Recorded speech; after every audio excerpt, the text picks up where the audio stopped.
அனைவருக்கும் வணக்கம். Gold medalist Hindi கைஷ் வழங்கும் கற்க கசடர நிகழ்ச்சிக்கு தங்களை வரவேற்பதில் பெருமகிழ்ச்சி அடைகின்றேன். सबको सादर प्रणाम. गोल्ड मेडलिस्ट हिंदी गाइड्स पतौती कर्क कसरत कार्यक्रम पर आप सबका हार्दिक स्वागत है. आज का शीर्षक है दोहामृत. इसके अंतर्गत कबीरदास के दोहे का हम अवलोकन करने वाले हैं. कबीरदास प्रस्तुत दोहे में क्षमा की महिमा बताते हैं, माफ़ी की महिमा बताते हैं. माफ़ करना महानों का गुण है. माफ़ करना महानों का गुण है. तमिल का कहावत है, சிறியோர் செய்த சிறுபிழை எல்லாம் பெரியோராயின் பொறுப்பது கடனே. சிறியோர் செய்த சிறுபிழை எல்லாம் பெரியோராயின் பொறுப்பது கடனே. சிறியவர்கள் பிழை செய்வார்கள். அந்த பிழையை பொறுத்து அருள்வதுதான் பெரியவர்களுக்கு மரியாதை. माफ़ करना महान गुण है. இது எல்லா மதங்களும் சொல்கிறது. மன்னிப்பை சொல்லாத மதங்களே எதுவும் இல்லை. மன்னிப்பே சில சமயங்களில் மன்னிப்பே மிகப்பெரிய தண்டனையாக மாறும். மகாத்மா காந்தி அவருடைய நினைவு தினம் என்று, அவர் சுடப்பட்டு அமரரான தினம் என்று. ஆகவே இன்றைக்கு மன்னிப்பு பற்றிய அவருடைய சிறு கருத்தை நான் உங்களோடு பகிர்ந்து கொள்ள விரும்புகின்றேன். அவர் நினைவாக. அவர் என்றும் இருப்பவர். அவர் சொல்கிறார், क्षमा में सजा से अधिक वीरता है. क्षमा में सजा से अधिक वीरता है. सजा देने की योग्यता रखते हुए भी, सजा देने की योग्यता रखते हुए भी जो क्षमा करता है उसकी आत्मा बलवान है. उसकी आत्मा बलवान है. மன்னிப்பில் தண்டனை விட அதிக வீரம் இருக்கிறது. மன்னிப்பில் தண்டனை விட அதிக வீரம் இருக்கிறது. தண்டிக்கும் தகுதி இருந்த போதிலும் எவன் மன்னிக்கிறானோ அவனுடைய ஆன்மா உயர்ந்தது. மன்னிக்கும் தகுதி இருந்த போதிலும் தண்டிக்கும் தகுதி இருந்த போதிலும் எவன் மன்னிக்கின்றானோ அவனுடைய ஆன்மா உயர்ந்தது. ஆகவே மன்னிப்பை பேணுங்கள் என்கிறார் மகாத்மா காந்திஜி.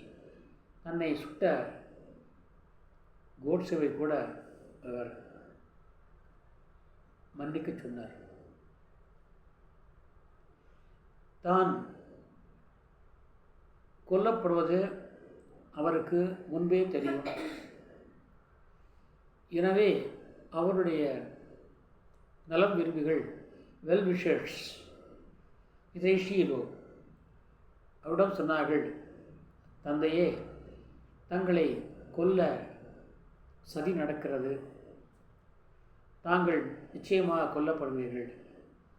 ஆகையால் தங்களுக்கு அதிக பாதுகாப்பு தருகிறோம் என்றெல்லாம் அவருடைய நலம் விரும்பிகள் அவரிடம் சொன்னார்கள். அதற்கு அவர் சொன்னார், जब तक इस शरीर से ईश्वर काम लेना चाहेगा तब तक वही इस शरीर की रक्षा करेगा. இந்த உடம்பை வைத்துக்கொண்டு இறைவன் எத்தனை வேலைகளை நான் செய்ய வேண்டும் என்று நிறைவேற்றிக் கொள்ள வேண்டும் என்று எண்ணுகிறானோ அதுவரைக்கும் அவனே இந்த உடலை காப்பான், அவனே இந்த உயிரை காப்பான். ஆகவே எனக்கு அதிகமான பாதுகாப்பு தேவையில்லை என்றார் மகாத்மா காந்தியடிகள். இது மகாத்மாவுக்கு மட்டும்தான் பொருந்தும், வேறு யாருக்கும் பொருந்தாது. இந்த உயர்ந்த குணம் இருந்த காரணத்தால் அவர் மகான் ஆத்மா, மகாத்மா என்று அழைக்கப்படுகிறார், போற்றப்படுகிறார். இன்றைக்கு ஒரு கவிஞன் சொன்னான்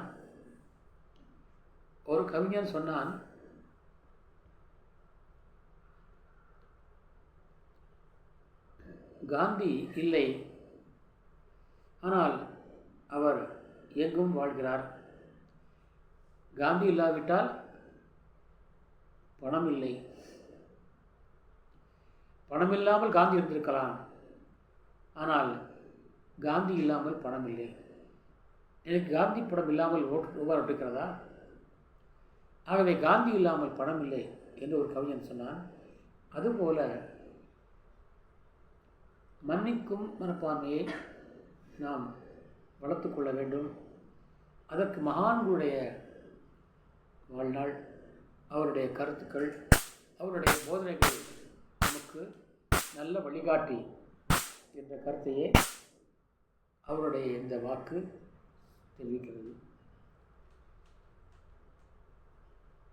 தேவன் இயேசு அவர்களை சிலுவையில் அறைந்தார்கள். அவர் சிலுவையில் அறையப்பட்டது தவறு என்று மக்களுக்கு தெரிந்தது. மக்கள் ஆட்சியாளருக்கு எதிராக புரட்சி செய்தார்கள், அவர்களை கொல்லப் போனார்கள். அப்பொழுது இயேசுபிரான் கூறினார், மக்களே, இவர்கள் அறியாமல் தவறு செய்கிறார்கள், இவர்கள் அறிந்தே தவறு செய்யவில்லை, அறியாமல் தவறு செய்கிறார்கள். ஆகையால் இவர்களை மன்னித்து விடுங்கள், இவர்களை ஒன்றும் செய்யாதீர்கள், இவர்களுக்கு எந்த கெடுதலும் விளைவிக்க வேண்டாம் என்று கூறி அமைதிப்படுத்தினார். அந்த குணத்தின் காரணமாகத்தான் இன்றைக்கு அவர் உலகம் முழுவதும் கடவுளாக போற்றப்படுகிறார், கடவுளாக வணங்கப்படுகிறார். இயேசுவின் சரிதமே மன்னிப்பை அடிப்படையாக கொண்டதுதான். ஆக மாஃப் கர்னா महान गुण है। महात्मा ईसा ने भी कहा था कि आप इनको माफ़ कर दीजिए, பாவிகளை மன்னியுங்கள். அதுதான் பாவ மன்னிப்பு என்கிறார். பாவிகளை மன்னியுங்கள், அவர்களை ஒன்றும் செய்யாதீர்கள் என்று அவர் மன்னிப்பினுடைய மாண்பை நமக்கு சொன்னார். ஆகையால் தான் இன்றைக்கும் காந்தியடிகளும் இயேசுபிரானும் வாழ்கிறார்கள், கடவுளாக வாழ்கிறார்கள். மகாத்மா காந்தி அவர்கள் வேறு நாட்டிலே பிறந்திருந்தால் இன்றைக்கு அவர் கடவுளாகி இருப்பார். நம் துரதிர்ஷ்டம் இந்தியாவிலே பிறந்ததால் அவர் இறக்கவில்லை, அழியாமல் வாழ்கிறார். அவருடைய புகழ் ஓங்குக. அவருடைய இறந்த நாளிலே, நினைவு நாளிலே நாம் இந்த கொள்கையை ஏற்போம். பிறருக்கு இன்னா செய்யும் இன்னத்தை துறப்போம். வள்ளுவர் சொன்னார், பிறர்க்கின்னா முற்பகல் செய்யும், தமக்கின்னா பிற்பகல் தானே வரும். ஆக மகாத்மா காந்தியடிகளுடைய நினைவு நாளில் நாம் சபதம் ஏற்போம். எங்கும் அகிம்சையை பரப்புவோம், எங்கும் அன்பை பரப்புவோம். அன்பே கடவுள் இந்த கொள்கையை நாம் நிலைநாட்டுவோம். இதுவே நாம் காந்திக்கு அளிக்கின்ற அஞ்சலியாக இருக்கும் என்று சொல்லி, இதே கருத்தை நம்முடைய கபிதாஸ் அவர்கள் தன்னுடைய துஆவிலே சொல்கிறார், क्षिमा बड़न को चाहिए छोटन को उत्पात, क्षिमा बड़न को चाहिए छोटन को उत्पात, का हरि को घटियो जो मृग मारी लात, का हरि को घटियो जो मृग मारी लात. இது பாகவத கதையிலே பகவான் விஷ்ணு அவர்கள் உரை கொண்டிருந்தார். அப்பொழுது அவரை பார்க்க பிருகு என்ற முனிவர் இருந்தார். பிருகு முனிவர் மாபெரும் கோபக்காரர். அந்த கோபக்கார முனிவர் அவருடைய படுக்கை அறைக்கு வந்தார். இவர் படுத்து கொண்டிருந்தார். அதை பார்த்தவுடனே அந்த பிருகு முனிவருக்கு கோபம் வந்துவிட்டது. அவர் வெகுண்டு எழுந்தார். நான் வந்திருக்கின்றேன், என்னை வரவேற்காமல் நீ உறங்குகிறாயா என்று அவர் மீது கடும் கோபம் கொண்டு அவரை மார்பிலே எட்டி உதைத்தார் பிருகு முனிவர். எட்டி உதைத்து அந்த பிருகு முனிவருடைய காலை பிடித்து கொண்டார் பகவான் விஷ்ணு. அவர் கேட்டார், சுவாமி, தங்கள் கால் வலிக்கிறதா என்று கேட்டார். தங்களுடைய கால் வலிக்கிறதா என்று கேட்டார். பிருகு முனிவர் வெட்கி தலை குனிந்தார். இவ்வளவு பெரிய மகான் கடவுள், நான் அவரையே காலாட்டி உயர்த்தேனே, ஆனால் அவரோ என்னை மன்னித்து என் கால் வலிக்கிறதா என்று கேட்கிறாரே, என் காலை பிடித்து விடுகிறாரே என்று மிக வெட்கமடைந்து அவரை நான் என் காலால் இட்டு வைத்து நான் அவரை அவமானப்படுத்துகின்றேன் என்று போனார் பிருகு முனிவர். ஆனால் அவருடைய மன்னிப்பின் மாண்பினால் வெட்கப்பட்டு தான் தலைகுனிந்து அவமானப்பட்டார் பிருகு முனிவர். அது இன்றும் பேசப்படுகிறது. ஆகவே மன்னிப்பதே பெரும் மாண்பாகும். அந்த மன்னிப்பின் மாண்பை மகான்கள் தான் அறிவார். நாங்களும் அறிவு என்பதற்காகவே மகாத்மா கபீர்தாஸ் அவர்கள் இந்த தோஹா மூலம் நமக்கு அறிவுறுத்துகிறார். வரிகள் பாருங்கள். क्षमा बड़न को चाहिए, क्षमा माने क्षमा, क्षमा बड़ों को चाहिए, बड़ों को क्षमा चाहिए. பெரியவர்கள் மன்னிக்க வேண்டும். சோட்டன் கோ உட்பாத், ஸ்திரியோர் தொல்லைகள் தரலாம், அது அவருடைய இயல்பு. நம்முடைய இயல்பு திருப்பி அடிப்பதல்ல. இயேசுபிரான் கூறினார், உன்னை ஒருவன் வலது கன்னத்திலே அறைந்தால் நீ அவனுக்கு இடது கன்னத்தை காட்டு, ஆனால் திருப்பி அடிக்காதே என்று கூறினார் மகாத்மா இயேசு. அதே போல் இங்கே அவர் அவருடைய அறிவினுடைய மதிப்பை குறைப்பதற்காக எட்டி உதைத்தார். ஆனால் அவரோ மன்னித்தார். क्षमा बड़न को चाहिए छोटन को उत्पात का घटी गयो. என்ன அவருக்கு குறைந்து போச்சு விஷ்ணுவுக்கு? ஜோ மிருகு மாரி லாத், மிருகு முனிவர் அவரை எட்டி உதைத்தாரே விஷ்ணுவை, விஷ்ணு மன்னித்தார். மன்னித்ததன் காரணமாக அவர் உயர்ந்து விட்டார். உதயத்த காரணத்தினாலே அவர் தாழ்ந்து விட்டார். ஆக அவ்வளோ பெரிய முனிவருடைய கோபம் செயல் அவரை தாழ்த்தி விட்டது. அதுபோல நம்முடைய கோபம் நம்மை தாழ்த்திவிடும். ஆக நம்மீது பிற கோபம் கண்டாலும் அதை மன்னிக்க வேண்டும். ஒரு உருது கவிஞர் சொன்னார், உனக்கு பாடம் வேண்டுமா, கல்லறைக்கு போ, கபரிஸ்தான் போல்தாய் என்ற ஒரு கவிதை. அதில் அவர் சொல்கிறார், உனக்கு என்ன வேண்டும், பிறரை திட்ட வேண்டுமா, திட்டிவிடு, அடிக்க வேண்டுமா, அடித்து விடு, உதைக்க வேண்டுமா, உதைத்து விடு, வசை மாறி பொழிய வேண்டுமா, பொழிந்து விடு. ஆனால் அந்த கல்லறை அமைதியாகத்தான் இருக்கும். அப்படி நீங்களும் வாழ வேண்டும் என்று அவர் சொல்கிறார். கபரிஸ்தான் போல்தாய் என்ற அந்த கவிதையிலே அவர் சொல்கிறார். இதே போல் மகாபாரத்தில் ஒரு காட்சி. மகாபாரதத்திலே துரியோதனுடைய மனைவி சாவித்திரியும் துரியோதன மனைவியும் கர்ணனும் சொக்கட்டான் ஆடிக்கொண்டிருக்கிறார்கள். அப்பொழுது அந்த பேர் ஞாபகம் இல்லை, அந்த அம்மாவோட பேர் குந்தவை நினைக்கிறேன். ஆடிக்கொண்டிருக்கிறார்கள். அப்பொழுது எதிர்பார்த்த விதமாக துரியோதனன் உள்ளே வருகிறான். அறைக்குள்ளே தன்னுடைய கணவன் வருவதை பார்த்த உடனே அவசரமாக எழுந்திருக்கிறாள் துரியோதனுடைய மனைவி. இதை அறியாத கண்ணன், என்ன ஆட்ட முடியல, தற்கொலை நீ எடுத்து போகிறாய் என்று அவருடைய இடையை பிடித்து இழுத்தான். அப்பொழுது இடையில் இருந்த அந்த மேகலையினுடைய மணிகள் சிதறி ஓடின. அதை பார்த்த துரியோதனன் மிகுந்த பணிவோடு, கொஞ்சம் கூட கோபப்படாமல், ஆனால் கர்ணன் இங்கே வெகுண்டெழுந்தான். கர்ணனோ அலறிவிட்டான். ஆனால் துரியோதனன் கூறினான், இந்த மணிகளை நான் எடுக்கவோ கோர்க்கவோ என்றான்.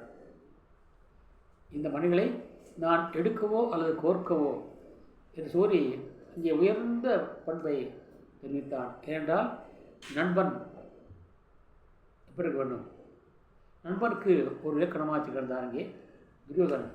அங்கேயே மன்னிப்பினுடைய மாண்பு அங்கே மகாபாரதத்திலே நமக்கு சொல்லப்படுகிறது. அதுபோல் இந்த பாகவத்திலையும் பிருகுமணியுடைய வரலாற்று மூலமாக மன்னிப்பினுடைய மாண்பு நமக்கு சொல்லப்படுகிறது. அதே போல் ராமாயணத்திலே ராவண யுத்தம் நடக்கிறது. யுத்தத்திலே ராவணன் அனைத்தையும் இழந்து விடுகிறான். தம்பிகளை, மகன்களை, ராஜ்யத்தை அனைத்தையும் இழந்து விடுகிறான். ஆயுதமும் அவன் இழந்து விடுகிறான். எல்லாவற்றையும் இழந்து தனி ஆளாக நிற்கிறான். அப்பொழுது ராமர் நினைத்திருந்தால் மிக சுலபமாக அவரை கொண்டிருக்கலாம், வீழ்த்திருக்கலாம்.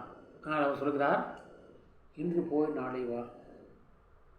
உன்னிடம் ஆயுதமில்லை, ஆகவே நான் உன்னோடு போர் புரிய மாட்டேன். ஆகவே நீ இன்று போய் நாளை வா. பரம எதிரியை கூட அந்த மன்னிக்கின்ற மாண்பினால் இன்றைக்கும் நாம் அவர் சொல்கிறோம். இன்று போய் நாளை வா என்று ராமன் சொன்ன அந்த வார்த்தைக்காக ராமன் மிக உயர்ந்தார். ராவணன் வெட்கி தலை குனிந்தான். இன்று போய் நாளை வா என்று என்னை ஒரு மனிதனும் புகழுவதோ என்று பாடுகிறார் கம்பர். இன்று போய் நாளை வா என என்னை ஒரு மனிதனும் புகழுவதோடு சொல்வதோ என்று அழுவதாக கம்பர் இங்கே சித்தரித்திருக்கிறார். கம்பராமாயணம் கூட மன்னிப்பினுடைய மாண்பை சொல்லுகிறது. கபீர்தாஸ் மன்னிப்பின் மாண்பை சொல்கிறார். தமிழ் கவிதை, தமிழ் தமிழ்ப்பா சொல்கிறது. திருக்குறள் சொல்கிறது, இன்னா செய்தாரை ஒருத்தல் அவர் நான நன்னயம் செய்துவிடல். நமக்கு யாரையும் தீங்கு இழைத்தால் அவரை தண்டிப்பது என்னவென்றால் அவருக்கு நன்மை செய்வதா. இன்னா செய்தாருக்கும் பெரியவே செய் என்று ஒரு பழமொழி இருக்கிறது. அப்படி தமிழ் பழமொழியும் சரி, மகாபாரதமும் சரி, ராமாயணம் சரி, பாகவதமும் சரி, கபீர்தாசனும் சரி, துரியோதனுடைய வரலாறும் சரி, இயேசு கிறிஸ்துவனுடைய மொழிகளும் சரி, மேலும் காந்தியுடைய கருத்துக்களும் சரி, அனைத்துமே மன்னிப்பினுடைய மாண்பை நாம் சொல்கின்றன. அதைத்தான் இங்கே சொல்கிறார் கபீர்தாசர். ஷிமா படன் கோ சாயே, बड़ों को चाहिए क्षमा करना, छोटों को चाहिए उत्पात, छोटन को उत्पात का गति என்ன குறை, क्या कमी होगी, என்ன குறைந்து விட்டது. जो मृग मारी लात, मृग ने लात मारी थी, इससे विष्णु का मान घटा नहीं, कम नहीं हुआ, इसके बदले वो बढ़ा, उन्होंने उसको माफ़ कर दिया, माफ़ी के कारण वे महान हो गए, दंड के कारण वे नीचे चले गए. भृगुमुनि. इसलिए कबीरदास जी का कथन है, क्षमा बड़न को चाहिए, छोटन को उत्पात का गटी, हरि को गटियो जो மிருகமாரி லாத். இந்த துஹாவை எல்லோரும் மனதில் வைத்துக் கொள்ளுங்கள். எல்லோரையும் அன்பை பொழியுங்கள், மன்னிக்க பழகுங்கள், அரவணைக்க பழகுங்கள். மன்னிப்பதான் மான்குணம். मानवुடைய गुणமே மன்னிப்பதுதான். अगर इस माफ़ी की महानता को आप घर घर फैलाएं, हर जगह फैलाएं, आप उसका पालन करें और हर जगह प्रेम का बीज बोए और प्रेम का फल, प्रेम का पौधा लगा उठे और हर जगह प्रेम फैले। प्रेम ही सब कुछ है, प्रेम ही भगवान है, प्रेम ही सब कुछ है। और रोज मैं क्या करता हूँ, दीपक से दीपक जलता है, प्रेम से प्रेम पलता है। दीपक से दीपक जलता है, प्रेम से प्रेम पलता है। इस प्रकार महात्मा ईसा का उपदेश, गांधी जी का उपदेश, दुर्योधन का उपदेश, भागवत का उपदेश, महाभारत का उपदेश, रामायण कहानी का उपदेश, ये सारे उपदेश, तिरुकुरल का उपदेश, बड़ों का उपदेश, ये सारे उपदेश हमें ये बताते हैं माफ़ करना महान गुण है। इसलिए हम माफ़ी को अपनावें, हर जगह माफ़ को फैलावें और प्रेम को फैलावें, प्रेम को बोएं और प्रेम का पौधा उगे और लगाए। इसी आदेश के साथ मैं आज का कार्यक्रम समाप्त करना चाहता हूँ। अभी सत्संग का कार्यक्रम कल या परसों से शुरू होगा। आप अपने लिए जितने भी प्रश्न तैयार कर रखे हैं उनको संजो कर रखिए और मुझे बताइए और मुझे व्हाट्सएप द्वारा भेजिए और मैं उसका समाधान ज़रूर करूँगा। நம்முடைய அனைத்து சந்தேகங்களையும் நீங்கள் குறித்து வைத்துக் கொள்ளுங்கள். சத்சங் நிகழ்ச்சி நாளை மறுநாள் தொடங்க இருக்கின்றேன். அப்படி தொடங்குகின்ற பொழுது உங்களுடைய அந்த கேள்விகளுக்கு உரிய விடை அளிக்கப்படும். தங்களுடைய எல்லா சந்தேகங்களுக்கும் உரிய தீர்வு காணப்பட்டு தரப்படும் வரை நான் இங்கே பணிவோடு தெரிவித்துக் கொண்டு நிறைவு செய்கின்றேன். நாளை ஒரு புதிய தலைப்போடு சந்திக்கும் வரை விடைபெறுவது தங்களுடைய ஆர் சுந்தரராஜன். धन्यवाद. जय हिंद.